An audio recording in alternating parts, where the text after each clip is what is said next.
Professor Richard Wolff. Okay. Your friends call you Rick, so I think Yes. for this interview we'll do Rick. Good.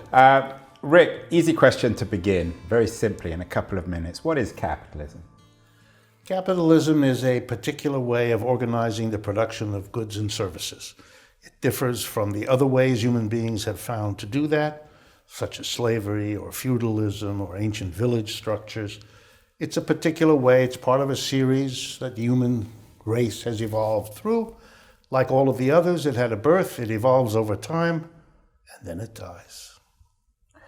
But is it premised on the free market? Is that, in economic terms, its defining quality? No. And the reason it can't be is that you had markets in feudalism, you had markets in slavery, so to celebrate the market doesn't tell you what organization of production and distribution of services this system had. So what is the definition? The definition is the organization of production. I mean, how do you decide, in every community that's ever existed, how do you decide who's going to produce stuff, who is going to get that stuff, what are they going to do with that? That's what an economy is. So what are the defining characteristics of this organization of production that captures what capitalism is? Good. First, it divides people into two groups. One group are called employers, and the others are employees. And a very particular set of relationships links these two so they can get the production of goods and services done. That is dramatically different from a master and a slave, or a lord and a serf, or a community of equals. And so that's what defines it. And the peculiar relationship, for example, the contract written and signed by the two parties, employer and employee, no parallel exists in feudalism, no parallel exists in slavery, for example. That's the key that distinguishes capitalism, the definition that will distinguish it from the alternative systems we have. What are the historical origins then of capitalism? Well, you can find traces of capitalism all through history, even in ancient history. Typically, when people were yanked out of other social relationships, for whatever reason, I'll give you an example in a minute, and they would congregate as sort of displaced persons, they would then enter into the relationship of employer-employee. One person had enough stuff to say to a person who had nothing, I will give you the wherewithal to live. In exchange, you work for me, and what you produce is mine. And that's the deal. It's better for you than starving to death. It's good for me because I accumulate by this mechanism. So you have it for a long time, but it is really only with the collapse of feudalism in Europe around 15th, 16th, 17th century that you had the conditions, not for an occasional example of it, but for a socially wide installation of it. Capitalism itself is mostly born out of feudalism. The European story is that story, and that's the story Marx told. That's the story that most literature talks about because Europe has been the dominant part of the world for the last few hundred years, so the literature is dominant. Before that, it wasn't. And capitalism doesn't have to come out of feudalism. It can come out of the collapse of slavery, it can come out of the collapse of village economy, it can come out of the collapse of self-employment systems of economics, where everybody's a little peasant or everybody's a little craftsperson. If those systems break down, and now we go through one of these transitions that history is full of, from a system that no longer functions to finding a new way, it's at that moment that the capitalist arrangement may emerge among the other options, and you may then begin to see it may not last long until the conditions are there for it to become the global system it is today. The last 300 years have been the time for capitalism finally to come into its own.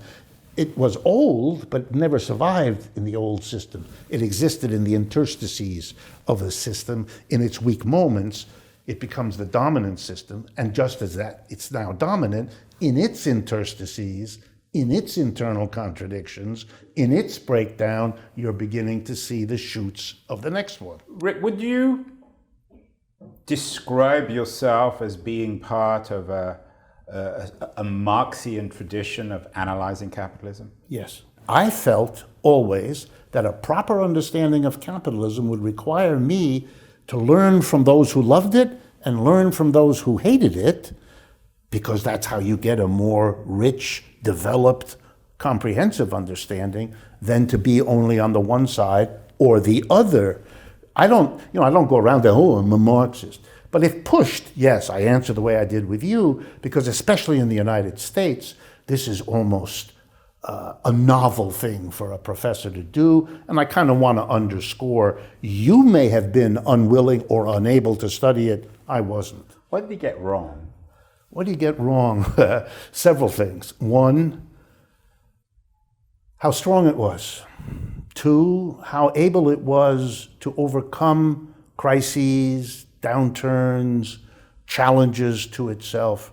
I think he got carried away as a young man with the notion that this might be the shortest lived economic system the world had ever seen. Remember, feudalism basically starts with the 5th century and goes 1,000 years. Slavery has many centuries. Here he is in the 19th century. Capitalism barely got its act together, and he deluded himself. He was wrong about how long it would last, how strong it was, how long it would take for it to become a global system with a whole new set of problems that didn't exist when it was just in England or just in Western Europe and so forth. What did Marx get right about capitalism? Several things. First, this tendency towards inequality. Mr. Piketty. And injustice. I mean... Right, but for him, inequality and injustice are pretty close. Or exploitation. Right. The notion of exploitation is one of the brilliant contributions he made. To understand, even on the most simple level, that anytime you go to work for an employer and you sit and bargain with him or her, and you reach an agreement, I'll pay you $20 an hour, you must understand, Marx says, that the only reason that capitalist would ever pay you $20 an hour is if during every hour of your labor you added more to what he has to sell than it costs him to have you do it, because otherwise he's not going to hire you. So that the definition of employment is to produce more than you get. This insight, which is felt by virtually every worker in the world on one level, is the most powerful opening up of why there's endless struggle, why strikes keep happening, why the bitterness exists, why the divisions exist, and on and on and on. These are insights that are, there are many, but these are precious insights which you don't have if you study other traditions. Do you think Marx was right to argue that capitalism, in the end, would inevitably be destroyed or destroy itself through its own contradictions? Yeah, but I don't think that was a great... it was good for him to say it. It helped people see it.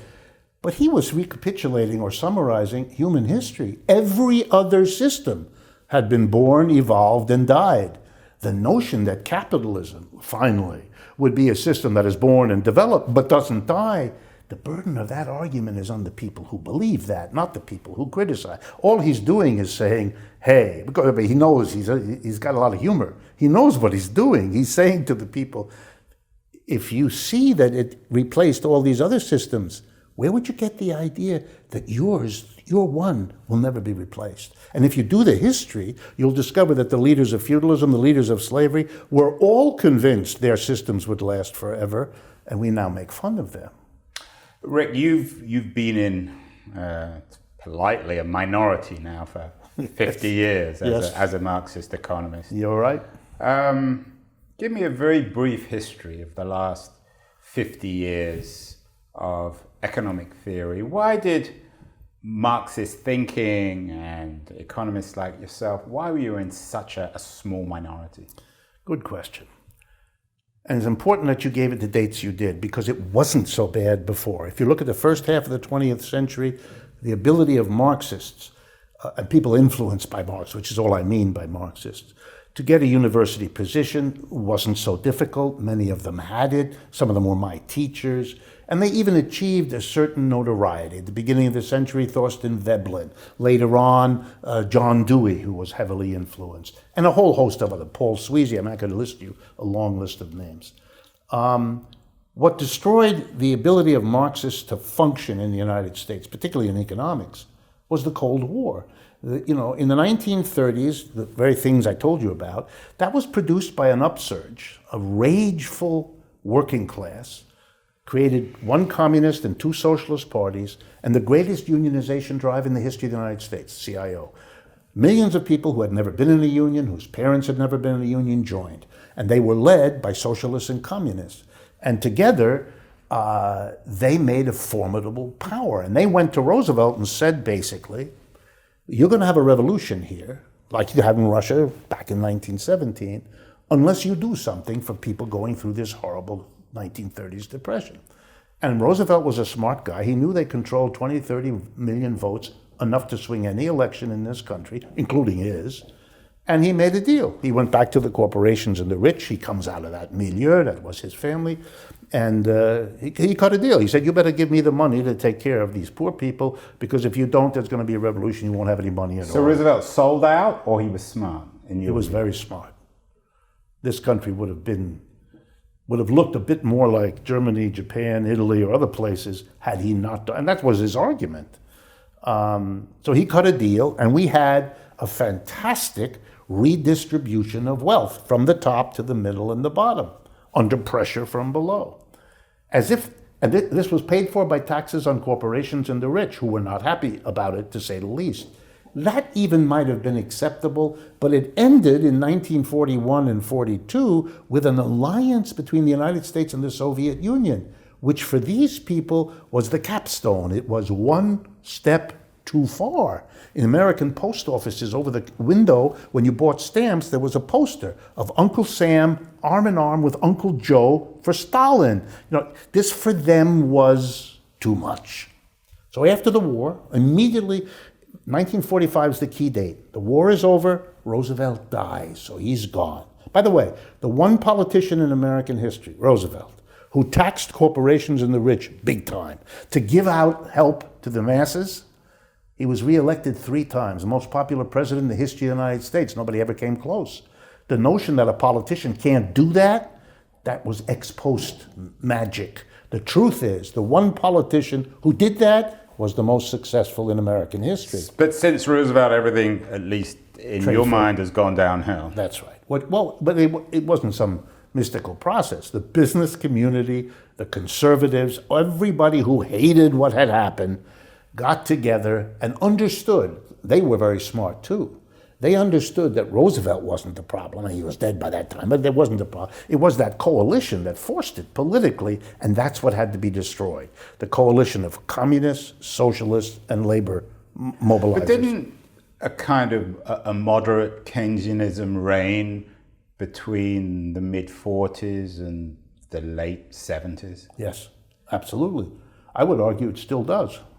Despite the fact that you've had Reagan and despite Trump now, the dominant... But that's a kind of diluted Rooseveltian ideology, isn't it? Which? A moderate Keynesianism. Yes, it's a version of that. It doesn't tax the rich, it doesn't do all those things, but it is a moderate version of that. Which enabled a capitalism that, in your mind, was it a palatable capitalism? Well, it's better than the alternative kinds, absolutely. And then what happened? But notice the combination. You had a mild Keynesianism to bring us out of the war, to rebuild the economy, to get it going. Our rates of growth were quite impressive in the 40s, in the 50s, and to the 60s. But it was accompanied by a political repression.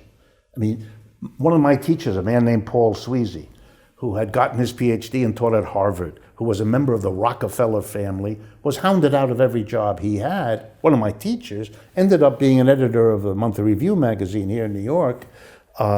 He couldn't get a job because he was interested in Marxism. Well, haven't we seen the rise of a new kind of economic theory, economic thinking, some people call it neoliberalism, that represents, or has represented at least, a new kind of orthodoxy?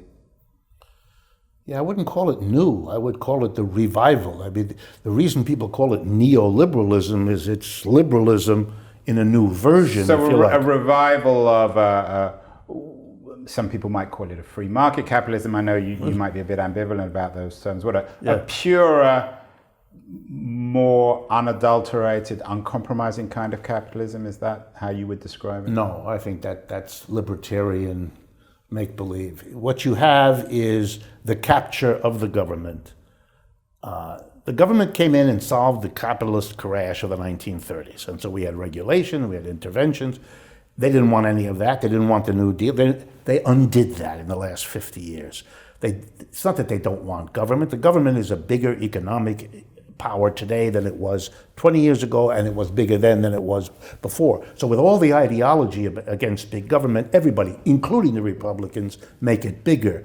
But they want it to function in a different way.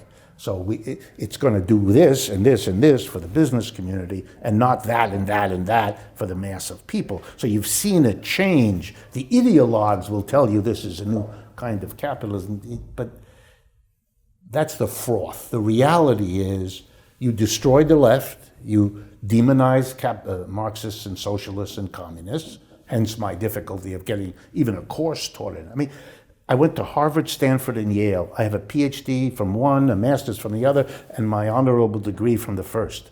No one ever, in my studies of economics, required me to read one word of capital. I mean, that's childish. That's shameful. Capital, you mean Marxist capital? That's right. But the story, at least in your mind, may have a happy ending, because Marx and Marxism and your kind of critique of capitalism seem to be back in fashion. What's happened, Rick, over the last 5 to 10 years? Is it really since 2008 and the Great Crash? I can't come up with a better answer. I think you put your finger on it. I think you have the right answer. That's it. The crash in 2008 reverberated through the consciousness and the culture of this country. It in one act undid the promises, implicit and explicit, that we were a middle-class society, that yes, there were a few really rich people at one end and a few desperados of poverty at the other, but mostly we were all one big upward and onward middle class, and that's gone. And it has been, actually, the decline of all of that started long before, but that crash in 2008, that spectacle of the rich at the top getting bailed out after they brought this crisis, while the rest of the people are left to fend for themselves, it was too much. And suddenly, the idea became possible again, that this isn't the problem of the Federal Reserve not managing interest rates correctly, or of this or that politician getting this. There's something more basic going on. And the minute that question is asked, you begin to think systemically, then Marxism is it's just a matter of time, because it's the most developed systemic critique of capitalism that we have. But we've also seen the rise of alternative, nationalist, xenophobic critiques of capitalism. Absolutely. And they want to go even further, make the government even more powerful, have it intervene even more heavily.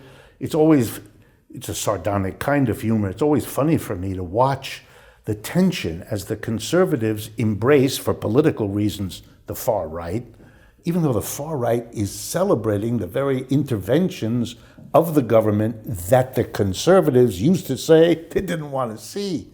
You can see it with Mr. Trump.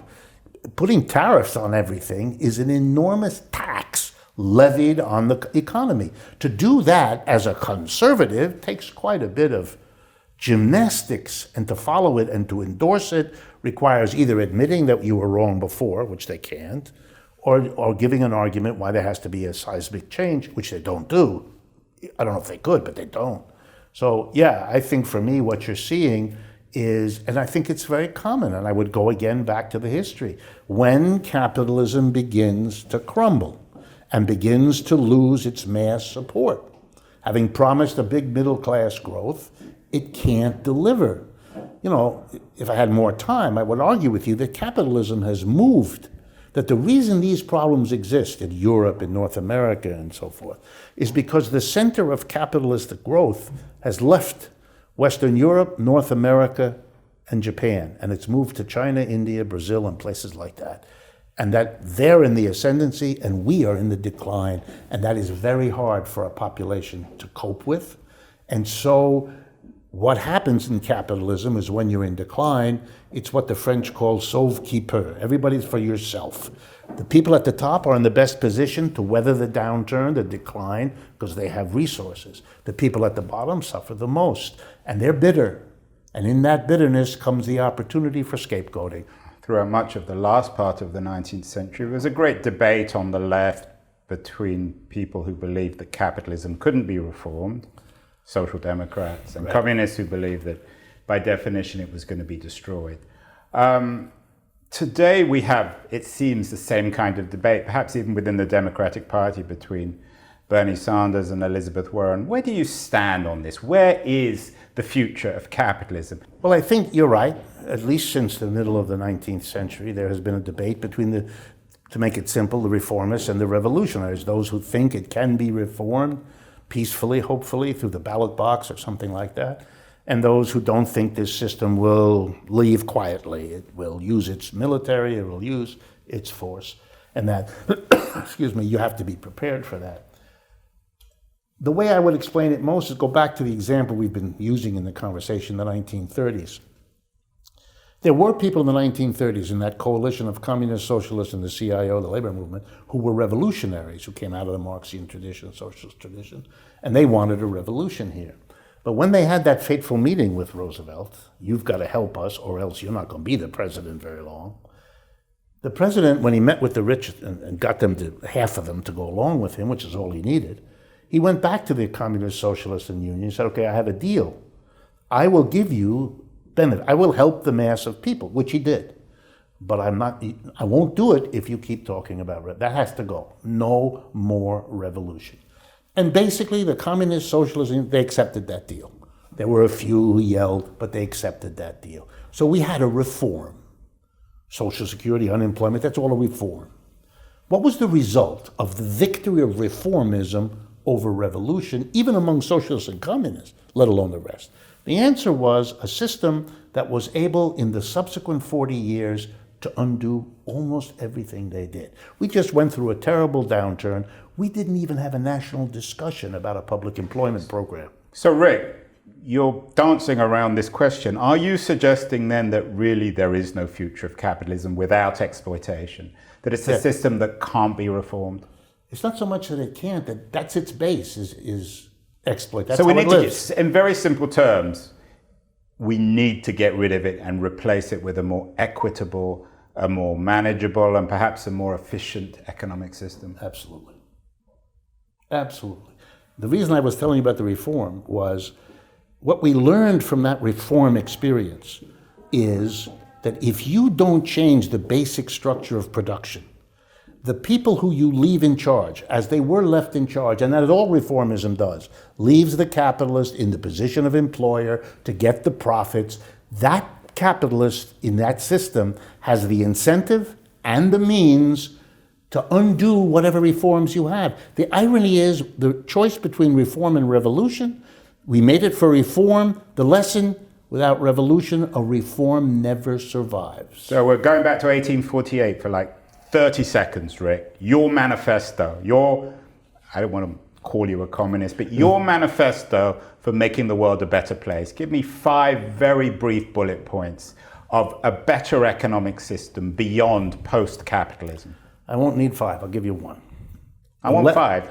Okay, but One. First and foremost, the lesson of this reform and revolution is you got to change the basic system. And by that I mean you cannot anymore have the undemocratic organization of the workplace. You cannot have a tiny group of people, the owner of the business, the board of directors in a corporation, whatever, the major shareholders, whatever group you want that's in charge. You cannot have a system in which they make the decisions, what to produce, how to produce, where to produce, what to do with the profits, unaccountable to the mass of people they employ.